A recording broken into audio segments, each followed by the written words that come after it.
So hi Caroline, thank you so much for doing this video. I'm very excited for you to share some of your expertise with our listeners and with me as well. So even if you just want to introduce yourself and a little bit around your background, your professional background. Yeah, perfect. So thanks for having me. My name is Caroline O'Connor and I'm from Solid Start.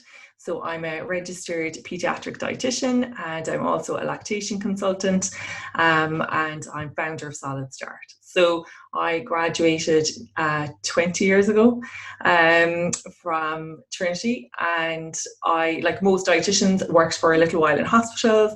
Then I went into health promotion and primary care. So in health promotion, it was a lot of work with schools, supporting health promoting schools, policy development, supporting SPHE, teacher training, and similarly like preschools, primary schools, post-primary. And then in primary care, I was seeing kind of everything from babies right the way through the whole entire life cycle to people, older people. So I did that for 18 years working as a community dietitian. And then kind of around exactly 4 years ago, actually, I was on maternity leave with my fourth baby. And I kind of accidentally started a business, which was Solid Start. I wasn't looking to start a business, but I was weaning Alice, who's my fourth little girl. And I suppose I was, just kind of like, I did a lot of public health nurse training around weaning. It was something I talked about all the time, but I was just looking into it more. And I guess what kind of struck me was how much information was actually online and how hungry people were for information, how much information was there, but yet how much of it was actually incorrect. And I just thought, you know what, that must be just so confusing for parents, because even I'm getting a little bit confused. And this is something that, obviously I'm qualified in. So I decided that I just wanted to kind of share the weaning information that I had with parents so that they weren't confused anymore and they had like up-to-date factual information. So I started running weaning classes, just kind of as a, not for any particular reason other than wanting to share that information. And it just proved really, really popular. There was just a huge demand there for something like that. There was nothing else really like that in Ireland at the time. There was certainly nothing that was dietitian led. So there was other types of people offering weaning classes, sometimes from a cooking background or no background, so there was nothing else dietitian led. It kind of just grew and grew from there. And then 2 years ago, I left the HSC to run Solid Start full time. Brilliant. And like, it's such an amazing resource for parents, especially like even the baby weaning and just your availability, because like you said, there's so much information out there. It's huge. So overwhelming to, even like, especially a first time parent who'll be going, like, what do I introduce when, and all the different books on it, whereas like obviously from a dietitian's point of view, that's what your professional background is in, so it's so important to come from you, that kind of and way. I think as it definitely helps having been through it personally as well, because I think theory is one thing, but that's all great, but feeding is just one thing the parents have to do. They also have to go to work, so there's this kind of like ideal weaning, and then there's reality. And I just really wanted to show people, it doesn't have to be that complicated. It doesn't have to mean you're in your kitchen every weekend, like batch cooking, kind of these really unusual meals that in fact you never eat. And people kind of neglecting almost their own nutrition to spend lots of time making food for their baby. So really just to take more of a kind of a family approach and a realistic and kind of practical approach to weaning, really. So I started running the weaning classes, and then people started to ask me, can we see one-to-one? So I started seeing people to one-to-one, and then people started coming to me, I suppose, with queries around toddlers and fussy eating. So that kind of grew, and I started a fussy eating class. And then I'm also, allergies is something that I'm kind of particularly interested. I've always been interested in the area of food allergy. Because I come from a home where my mom had lots of food allergies, and then my first little boy had lots of food allergies. So it was something that I went and did lots of extra training on. So again, that kind of became like I suppose something that people associated with me. So I see a lot of parents of babies and children with suspected or diagnosed food allergies. It's funny when a personal interest Yes. becomes a professional interest. You often have a huge like base of knowledge on it. And like I would have grown up with a lot of kind of like food intolerances, food allergies in my house, and I grew up with two very picky eaters as well. So exactly, I think food becomes something that you're very aware of, but you're also so aware of the family dynamic. Like when you actually live in it, it's not exactly like you said, step, step, step, you know, when they're cooking all day. You know, life happens. People go to work, kids go to school, you know, see other kids eating, they, you know, so it's this whole like family dynamic thing, and like Absolutely. the stress as well that it causes in some families, and that burnout of cooking food and throwing it out and this, you know, so it gets into a real cycle of like really stepping back and going, you know, we need to look at this from a whole family approach, and you know what's worked and what hasn't and things like that. Is there a developmental stage that like picky eating is common? Yes. So, I mean, depending, I suppose, on what you read, some literature would say kind of even from 1 year onwards, because I think it's something that as parents we're not really prepared for. But the first year of growth, your baby is growing really, really rapidly, and that like level of growth will never be replicated again. So even by the time that your baby gets to 1 year of age, growth actually starts to slow down. And when growth slows down, appetite drops a little bit. And when appetite drops, your baby or your toddler can afford to be a little bit more selective about what they eat. So you'll often even see it starting at around the 1 year age bracket. And parents even who had a baby who was very receptive to new foods and kind of would try anything that they put in front of them will start to notice that they're not as enthusiastic about those things anymore. Some things maybe that they liked, they've started to reject, or at least they will reject them on some days. So it kind of peaks between 2 and 5 years then. So there's that real kind of neophobic phase, we call it, where children just developmentally are quite fearful of new things and new food. And they will start to drop foods that they previously ate. And some of the first things to go are the foods that parents really want them to eat. So things like the green vegetables or meat or fish. Whereas children tend to continue to like carbohydrates and dairy products like yogurt and milk, and they will often even maybe hold on to fruit because it's nice and sweet. So that kind of continues between 2 to 5, but so, again, some children will start to come out of it then, some children it will continue on for longer. So some of it depends on the child, some of it depends in what happens during those years in terms of how parents react to the situation. And there are lots of reasons why children can be more challenging to feed. So it's a normal developmental phase for toddlers. Growth has slowed down. There's that neophobic phase, but from your perspective, there's also can be, you know, sensory issues.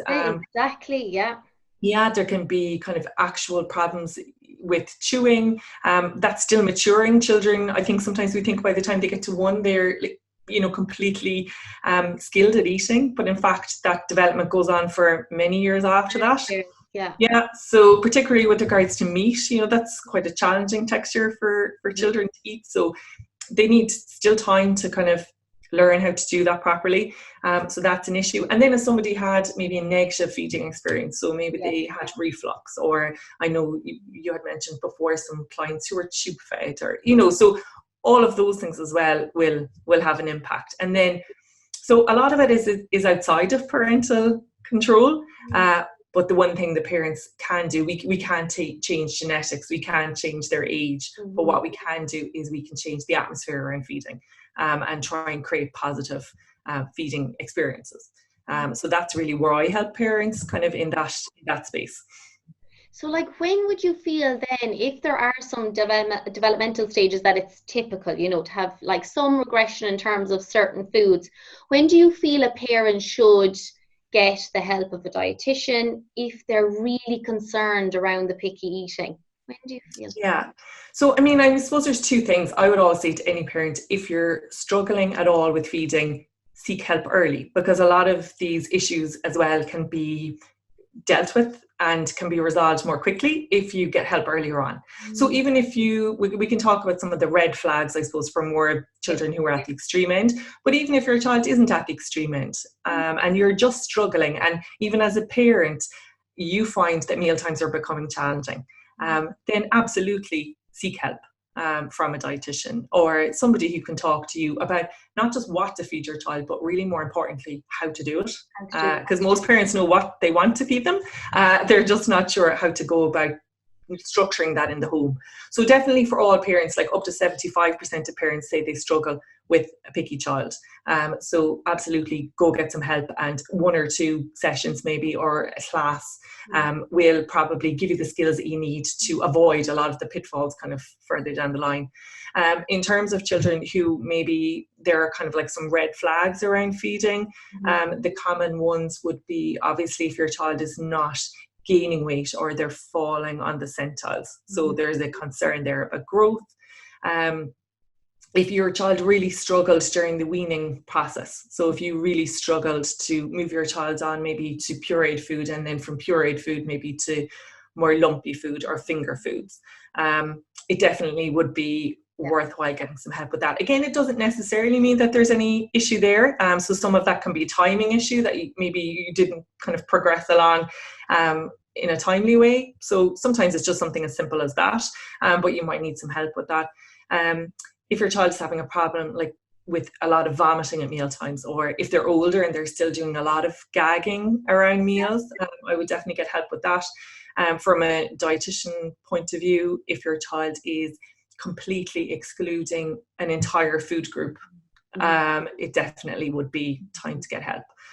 So a lot of parents come to me and their child isn't eating vegetables, but if they're eating fruit, I usually just reassure people that's totally normal. Fruits and vegetables are in the same group. As long as your child is eating fruit, there is no nutrition concern there.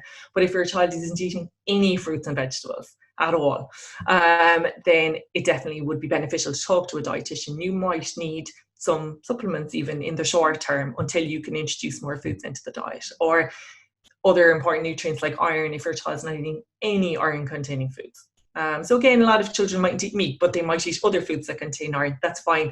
But it is worthwhile just even getting that assessment from a dietitian. And sometimes it will actually, there isn't a problem, and it will just reassure parents that everything is actually okay, and give people the skills that they need to kind of work through that phase and help them to come out the other side with a positive kind of mealtime experience. But for other children, they need more help, or they might need more advice. And like you were saying there, Caroline, like the key really is like that early intervention, that like if you as a parent have that feeling that this is more of a struggle than it should be, it is continuing, I am concerned, to go and get the advice. Like you said, it could just be a few sessions and a few things around the routine or certain foods, or just even reassurance. They are exactly. They're not eating. Because what happens with a lot of parents is that there's so much information out there, and there's so much pressure on parents now to provide this like perfect diet, that if they provide something to their child and their child doesn't eat it, they get really stressed. And then what happens is that stress kind of translates to pressure at meal times, and that pressure on the child makes them want to eat it less. And the whole thing escalates, and sooner you have a feeding problem. Whereas in actual fact, with a couple of simple kind of techniques at the start, that whole kind of cycle can be completely avoided. So even on something as simple as people who follow me on Instagram, and I would share a lot of kind of family meals and what the kids ate or didn't eat and how I dealt with that. Even some very simple tweaks, people often message back and say, I tried that and it was actually amazing. When I didn't pressure him to eat it, he actually didn't eat it at the start, but then the next time I served it, he ate it. So like sometimes it's actually very simple advice, and just reframing even how you talk about food at the table. So a really powerful phrase, like I often encourage parents to say, is if the child is anxious at mealtimes and doesn't want to eat something, just to say, that's okay. You don't have to eat it. Eat something else on the table that you like. And even that alone can actually really reduce pressure at mealtimes. And it's so simple. And so, I think if you're getting stressed by mealtimes, don't let it linger on and on. And get some proper help, because there is a lot of information online about fussy eating, but it's not all helpful. So a lot of it is about, special recipes or sneaking vegetables into different things. I know. Yeah. I'm like, don't do that for a sensory eater because they will never eat that dish again, you know, that kind Yes, absolutely. So you can ruin, you know, I've looked it up before, there's a million recipes for sneaky vegetables, macaroni cheese, you know, so if macaroni cheese is your child's favorite food, and a lot of children do like pasta and they do like cheese, like you can kind of taint that food forever by trying to stick a vegetable in there. And what happens is that it destroys trust when it comes to feeding. And like, so much trust feeding, and that's what I find. Even when I suppose I sometimes will see kids down the line when there is a feeding problem, and like you said, it can also be that adverse kind of response to even going into the high chair, you know, seeing a certain spoon, seeing a certain cup, because they just associated with what has happened. So like you said, it could be just having healthy routines around, and even those phrases, you don't want to eat that, that's okay, pick something else on the table. Then all of a sudden the cortisol around the table is all canned for everybody. So then it's not seen as a big deal. Whereas if a child feels it's a big deal and gets a big reaction, all of a sudden it becomes a control thing as well. Yeah, absolutely. And yeah, so I mean, there's a model of feeding that I always explain to parents, and I'm sure you're familiar with it, called the division of responsibility. So that divides the jobs of feeding, which is the parent's job, and the job of eating, which is the child's job. And they're two separate things. And feeding works best when we both kind of stick to our own lane. So parents are in charge of when meals are served, what foods are served and where. And then after that, it's trusting your child that they will eat what they need in order to grow. And most typically developing children will be able to regulate their intake. So they might not necessarily eat at every meal. They might not eat everything that's on their plate, but overall they will balance out over a week or two. And that's, again, such a powerful model for parents. You know, if you really kind of understand that and get that into your mind, it can actually be so liberating, because it takes the pressure away from parents. You know, it's not your job to get the food from the table into your child's mouth. You know, it's just your job to put it there. But also being aware of your child's abilities and their, you know, to some extent, like their likes and dislikes, and, you know, trying to be considerate with how you plan meals so that there's something there that your child can eat at every time, you know. So and also there's a lot, isn't there? There's a lot of pressure, and it can be a cultural thing as well around food, you know, that they need to eat everything and eat this, and there's kind of pressure. There can be pressure from other family members and extended family as well at meal times, that parents often comment, oh, it's so stressful when we go to, you know, a family, extended family, because they're all commenting on the food, and, you know, so it becomes this whole stressful, you know, thing around. Exactly, you know, so families can be really supportive, but they can also kind of inadvertently probably sometimes make things worse. So yeah, you either kind of get parents, and especially where extended family members are often involved in the childcare as well, you know, so it might be grannies minding children while parents work, and that can be difficult, you know, because maybe mom wants to do it one way and granny wants to do it a different way, and dad wants to do it a third way, and unless everyone is consistent and has a similar approach, it can be confusing for the child as well. So yeah, a lot of it is around, a lot of the work that I do with parents is actually around how to feed, because as I said, parents have an idea of what they want to feed, but there is a lot of pressure on parents, and I think there's more pressure on parents now than there ever was before. So I think when we were children, there wasn't the same pressure to, you know, for children to eat, to learn to like sweet potato and avocado and broccoli and kale, and, you know, probably foods that most people had never even really encountered. Whereas now, because we've access to so much information about nutrition and cooking, we kind of feel children should learn to like everything. And while it's good to expose children to lots of different foods, they're still learning about food, their palate's still developing, and that takes time, you know. So I think our expectations sometimes are high for some children. And then there are children at the other end of the spectrum who are legitimately eating very few foods, and therefore probably are missing out nutritionally, and it's extremely stressful because they're eating, you know, less than 10 foods or less than 20 foods. So a picky eater would generally, a kind of a regular picky or fussy eater might be eating about 30 foods. If your child is eating 20 foods or less, you definitely need some professional help, and you actually might need professional help from a number of different professionals. So you might need a dietitian involved, you might need an OT, you might need a speech therapist, you might need a psychologist, you know, it depends really on what the issues are. But certainly if your child is eating a very small number of foods, then you do need help, and you need individual help. Yeah, and like you said, you'd have your picky eaters, but then we would often say like problem feeders, under Yes. kind of foods that you really need to look, like you said, that holistic approach at like positioning and or motor skills, and you really kind of have to take that full approach to it. Exactly. So you're still looking at those same kind of foundational feeding strategies. They're still useful, and you could start with those. But chances are, if your child is eating a very narrow range of food, you're also going to need more individualized help from health professionals. So it really depends kind of where your child is at. If your child is younger and they're just starting to display some of these normal picky eating signs, then one or two sessions of some good advice might help you, and you might not need any further intervention. But it really depends on the child. Caroline, some of the parents, especially I suppose some of the parents, kids that I would work with as well, that do eat less than 20 foods, or maybe they suffer from a lot of constipation, or there could be numerous things. They do ask a lot about supplements, in particular fish oils and probiotics. What is your advice for parents who are thinking, will we try it, won't we, or will we cut out gluten, or won't we? There's a lot of, I suppose, conflicting information online. I think they find it incredibly stressful. Yeah, it is. So number one, make sure that if it's in relation to nutrition advice, that you get advice from a registered dietitian. So dietitians are the only nutrition health profession in Ireland that are regulated. So unfortunately, there are a lot of university qualified nutritionists, but that's not a regulated title. So anybody can call themselves a nutritionist. So certainly look for somebody who's a CORU registered dietitian for advice. But in terms of the supplements, again, I would prefer to see a child and actually assess their diet properly to see what they're missing. A lot of the supplements on the market are multivitamins, but often parents, they're actually just giving vitamins that they don't necessarily need, but maybe they're actually not giving nutrients that they do need.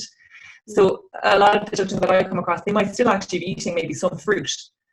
So they don't necessarily need a multivitamin, but maybe they're not really eating any iron-rich foods. So in actual fact, they need iron. A lot of the off-the-shelf multivitamins don't contain any iron. So it's definitely worthwhile getting a proper dietary assessment to see where the nutritional gaps are, so that the appropriate supplement can be advised, because we actually don't need huge amounts of a lot of these vitamins, and giving more isn't beneficial. So if your child is eating something like strawberries, and a toddler has 3 strawberries a day, they're meeting all of their vitamin C needs. So taking lots of extra vitamin C isn't going to be beneficial, but maybe they do need some iron, or they need some calcium. So it's important to get that proper dietary assessment. No, I agree. And like sometimes parents will say to me, we tried it for about it actually affected them negatively, or, we felt that, their attention and this. So I do think, like you said, 100%, if parents have any queries around supplements, go to a registered dietitian, who's registered with CORU, and get the advice, get the right advice the first time, rather than like the cost even of supplements and trying this. Exactly. Go get the advice. So you can get some. Exactly. And you can get some very, like one of the supplements I often recommend for people if they need some iron is actually a multivitamin from Aldi, which is quite cheap. Whereas people are buying supplements sometimes online, which are absolutely costing them a fortune, which have things in them that they don't necessarily always need, and they could probably get that in a lot more cheaply somewhere else. And I think as well, what works for one child and what one child needs is not what's suitable for every child. So it's really important that advice is individualized to you. You can't really give a general recommendation about supplements, because it really depends why you're supplementing and what is needed, and what's the best fit for your child. So that's kind of around the multivitamins. In terms of things like fish oils, the evidence isn't very strong to support fish oils as a supplement. So we know that fish oils are really helpful when you eat them in fish. Unfortunately, that's not a food that a lot of picky eaters like. Oily fish is not, would be a pretty powerful taste, smell, so it's not necessarily a food that a lot of picky eaters like. But we actually don't know if giving that in a supplement form is beneficial. Yeah, there isn't a huge amount of evidence. So people often give fish oils because they may have claims around kind of improving IQ or improving eyesight. But again, the research on that doesn't doesn't translate for supplements like it does for having the oil from the fish. And then probiotics is another huge one, and it's such an interesting area. We're just only beginning to understand the importance of probiotics. But again, a lot of those probiotic supplements, the evidence is for a specific strain of probiotic. So taking another probiotic won't necessarily help your symptom or do what you think it might do for you. And a lot of the supplements on the market actually have very little clinical evidence to back them up. So in terms of your gut health, generally we want to promote a wide variety of foods. Now, obviously that is difficult if your child is a picky eater. But you can spend a fortune on a probiotic. It's not necessarily going to be beneficial or have a lot of evidence to support it. Now, it also mightn't do any harm. I would often, I think if something doesn't do harm, then, and parents feel better, I'd always support parents to give it a go. And, if you think it makes a difference, then it's okay to continue it. So some things won't do any harm, but taking something like, I don't know, an iron supplement or a magnesium supplement when you don't need it could actually potentially interfere with the absorption of another nutrient. So you do have to be careful with some. And then others are more benign. They mightn't necessarily help, but they won't do any harm either.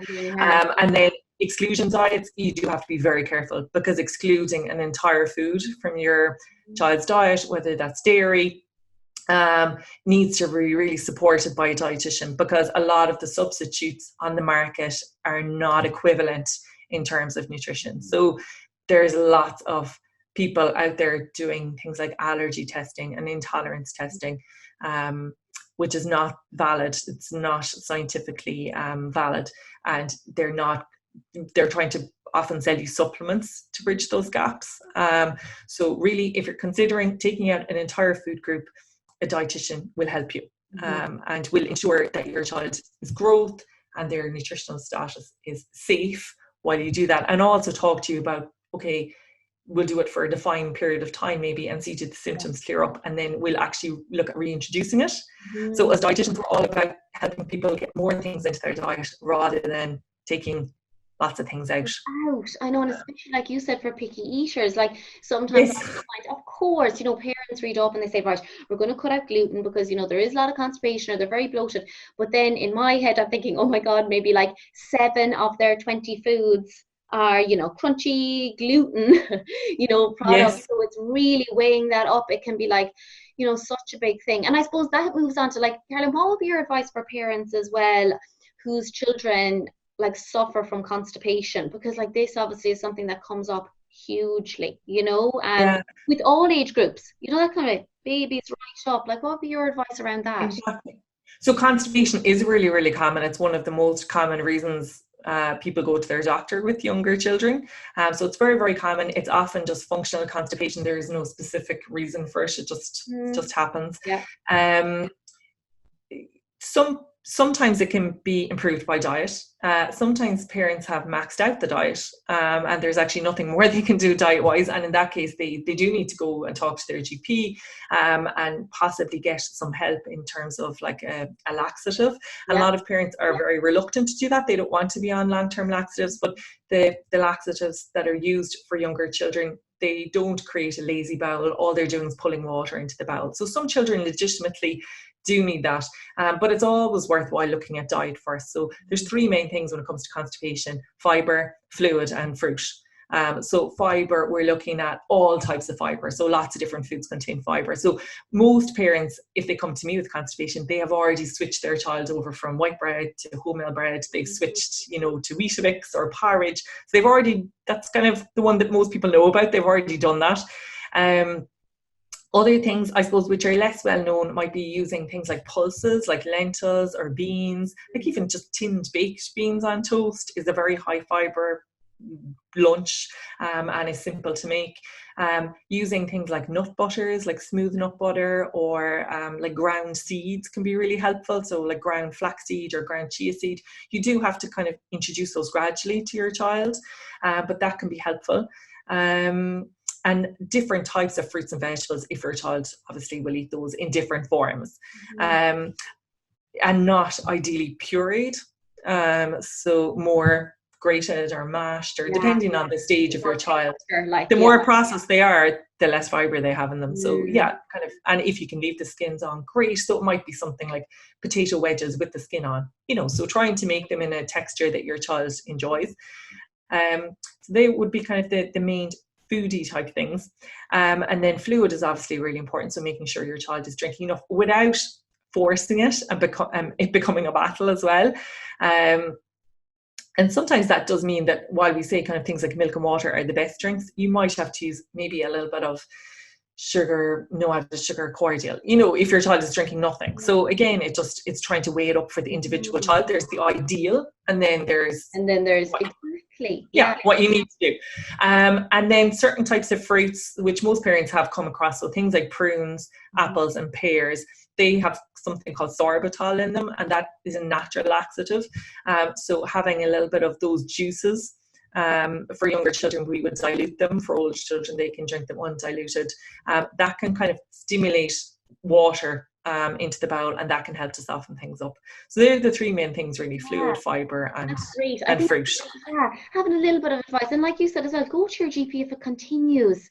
I do feel like parents can kind of delay on it, and it impacts on concentration and mood, everything, you know, especially for children who are long time sufferers, you know, of constipation. Absolutely. And, you know, that's why we kind of, like, a lot of parents come to me and say, oh, I really don't want them to be on Movicol or, you know, whatever it is. But if that's going to promote a better bowel movement and more comfortable for your child, then it's definitely, and if that's in line with, you know, the clinical guidelines around managing constipation, then it's better to do that than to take it away and create this kind of ongoing problem where there's pain and then there's withholding, and it kind of gets into a cycle then because it's very painful to go to the toilet, so they don't want to go, and, you know, it just makes everything worse. It does.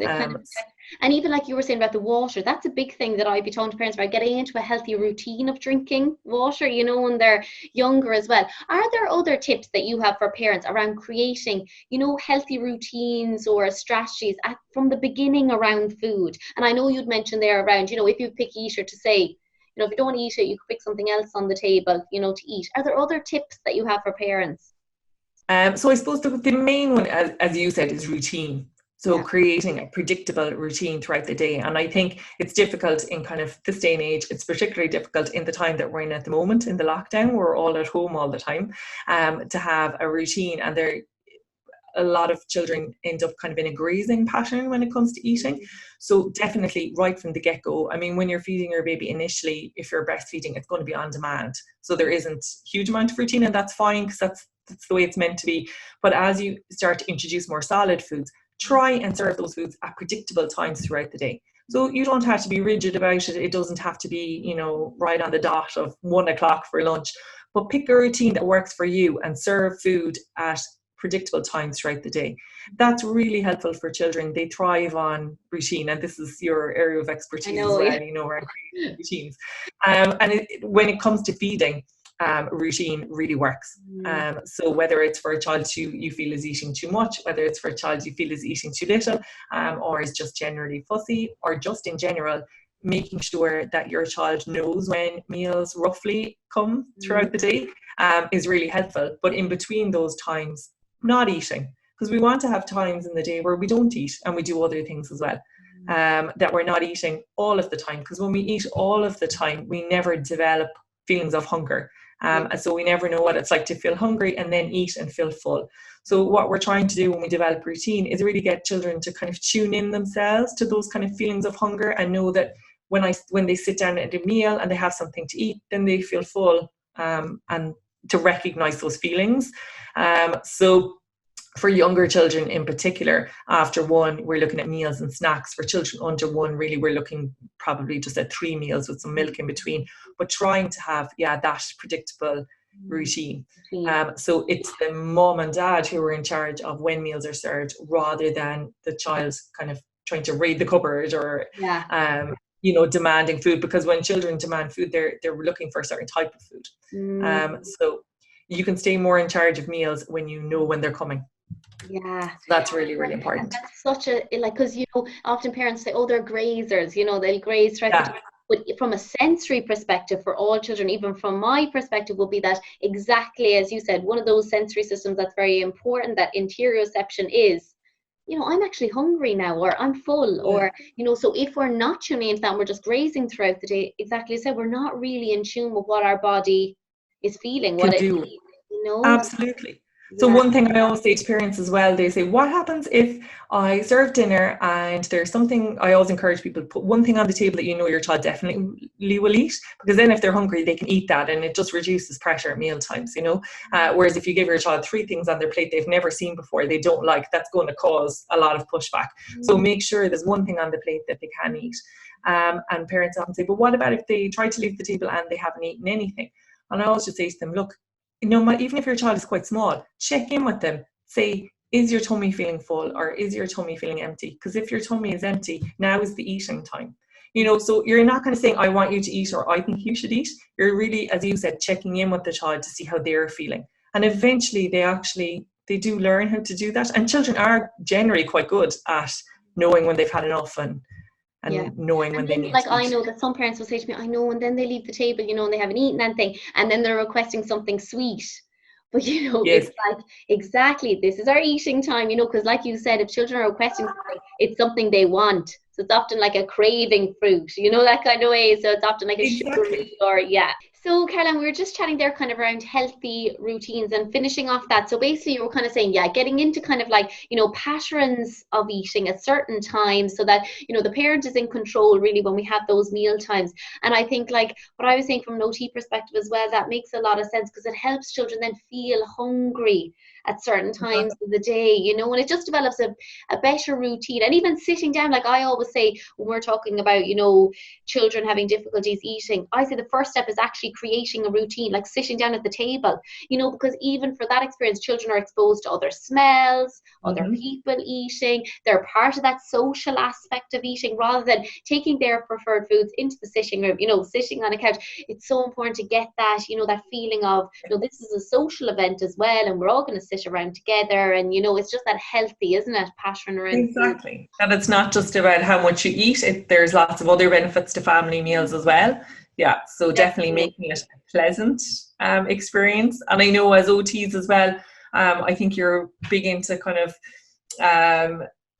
allowing kind of a lead into meal time. So just signaling, in 10 minutes we're gonna have dinner, so that kind of transitioning from one activity to dinner. I think that's really important. Even like with everything with COVID and stuff, even I would often say, if you have a child who likes to use their hands and finger feed, that can be part of the routine. Right, let's wash our hands, then we sit at the table, or you do little marching to the table or a little song, or, being part of the clean up, and, it's a whole process. That's all really important. Being part of the cooking, things like that are just great from a young age. So I read your baby weaning article as well on RTE.ie. It was brilliant. It was just really insightful. So, and I know you offer a course as well for parents around that. What are some of your kind of top tips for parents that are thinking about, obviously do your course. Of course. In general, like what are some of the things that you're often asked, or what are some of your tips for it? I suppose the most common question people ask first of all is, when should I start?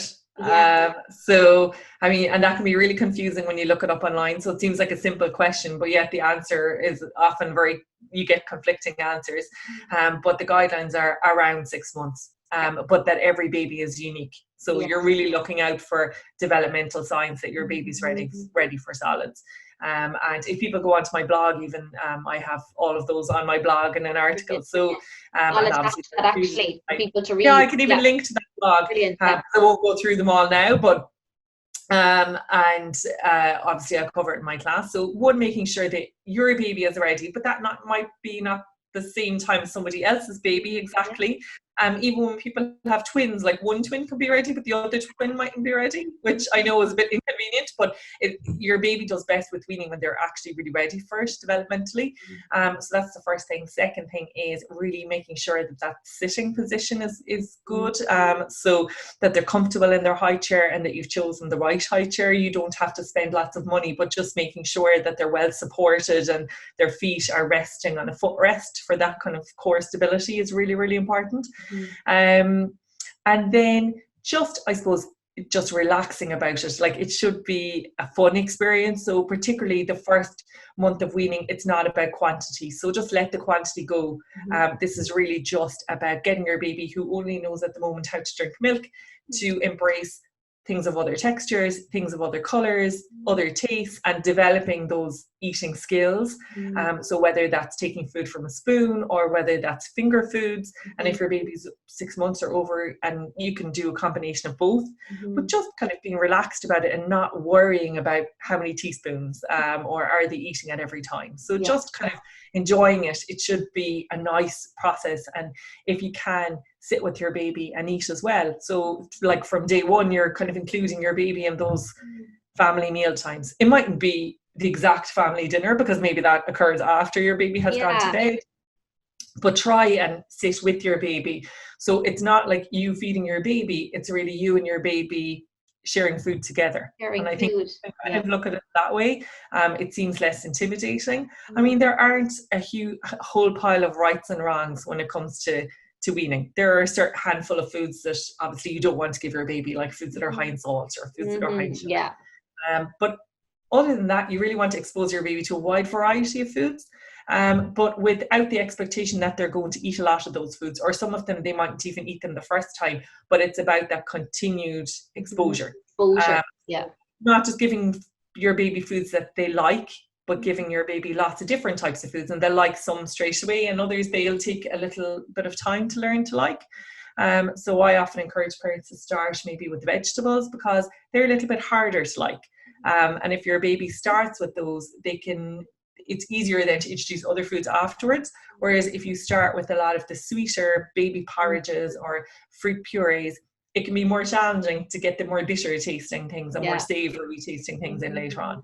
So, and just try and make life as easy for yourself as possible. So start the way that you mean to go on. You don't have to be creating like amazing kind of haute cuisine for your baby. You just want your baby to learn to like your food.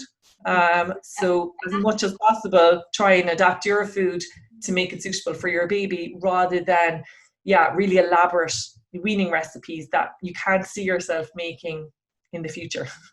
Interesting. Like even a lot of the strategies you were saying there, I use with older kids, even that have, like sit with your child and eat with them. Do you know, like they like to see that you're eating the same thing as them, then they know it's safe, that kind of way. And make it fun, and chat and be engaging. Like don't be on your phone when you're trying to feed your, or like even like you said, developing routines around it.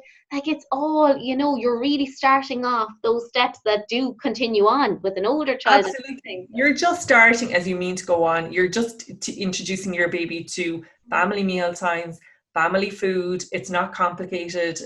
People often send questions like, what proportion of meat should I have to proportion of vegetables in a recipe? It doesn't have to get that complicated. Like just make it the way you normally make it. Just don't put the salt in. There are certain nutrients obviously that we focus on more for babies, like iron, because that's really important for brain development. So we're kind of conscious of getting those foods in, while we want to get lots of fruits and vegetables. Then we don't want to fill babies up totally on fruits and vegetables, because they won't be able to get all the nutrition that they need. Again, I go through all that in my course. One of the two main things that people are really worried about are choking. So there are kind of some safety precautions that you want to take when you're introducing finger foods, but as long as you introduce finger foods of the appropriate texture and you follow the safety advice, they're perfectly safe for a typically developing baby.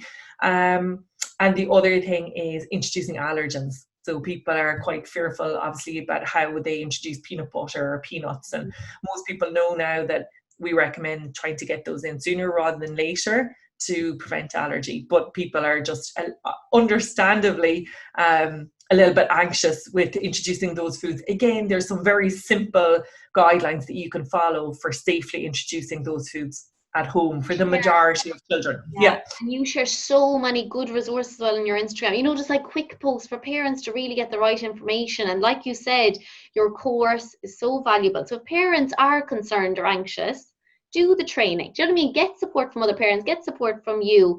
And like, what other services? So like in terms of your services that you offer, Caroline, I think it's really important to go through that, because sometimes I actually even think for parents, I don't know if they fully understand what a dietitian does. You know what I mean? They do sometimes, but then they don't. And I'm like, no, that's not, so I think if you could like go through maybe the services that you offer, that'd be brilliant.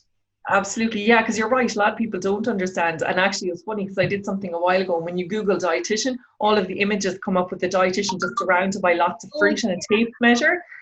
So a lot of people think that we just do maybe weight management or, but we do an awful lot more than that. So anything that is looking at feeding your baby or your child, and obviously some people do adults, how to feed, what to feed, we can help you with that. So the services that I offer, I exclusively just deal in pediatrics, so just deal with children. So I see parents one-to-one, and those are virtual consultations. So I do them through this format, through Zoom, because it's a talking therapy. So we don't, we can cover it just as easily virtually. So I see lots of babies for milk allergy, suspected or diagnosed milk allergy, constipation, like more specific weaning advice, or if people want to follow a special diet, maybe raise their baby vegetarian or vegan, it would be a good idea to get in touch with the dietitian. So I see people one-to-one, they can self-refer, they don't need a referral from another health professional. I also deal with, offer parent support around fussy eating that we mentioned. So I do that as a package either over 3 months or 6 months, because it's not something really that we can generally kind of cover in one session. Oh, yeah. So that's kind of a few sessions to give people the skills and then to give them time to put it into practice and then check in with them. So that's one service, and that's one-to-one. I have the online weaning class, but I also do in-person weaning classes in Cork, not at the moment, but when those are allowed to take place again, I will do those. The online class obviously can be accessed from anywhere, and it's self-paced, so you can just log in, you can do it when you like, and you have access to it forever. And I'm also in the process of launching an online feeding toddlers class. So that's very much for the parent who wants to put these feeding strategies into place before any problems come up. So it's looking at how and what to feed toddlers, but kind of specifically really looking at the how. So putting strategies into place around food in your home that help you to manage those more challenging toddler years. So I hope to have launched that in the next month or two, fingers crossed. So again, that will be self-paced. It will be something that you do in your own time, and you can dip in and out of it, and it will be little videos, little chunks of information with downloads and check sheets and things like that. So they're the main services I offer, apart from obviously things like speaking events or content writing. But yeah, for parents, they're the main services. So and I can attach all those links as well. So if parents, want to get in contact with you, or if they want to do one of the courses, I'll attach all that, because like the feedback so far from other parents has been brilliant about them. But I have there's lots of free information as well. So it's not just all pages, or I have, as you said, I have lots of information on my blog. I have lots of information on my Instagram. And for some people that will, that would be enough as well. So start there and see what you think. And if you like it, then exactly. So this has been brilliant, Caroline. I've learned so much, so I'm sure people listening have as well. So thank you so much. Because there's so much crossover. It's great, so much crossover. And I think, a big part of like even doing some of the videos for parents is to get like some practical tips and strategies out there, but also guide parents where they can go, that kind of way to source it. And sometimes that's half the battle as well, of when to go and how to find the person. So thank you so much for doing this. Thank you for having me. It's been lovely. Not at all. Thanks a million.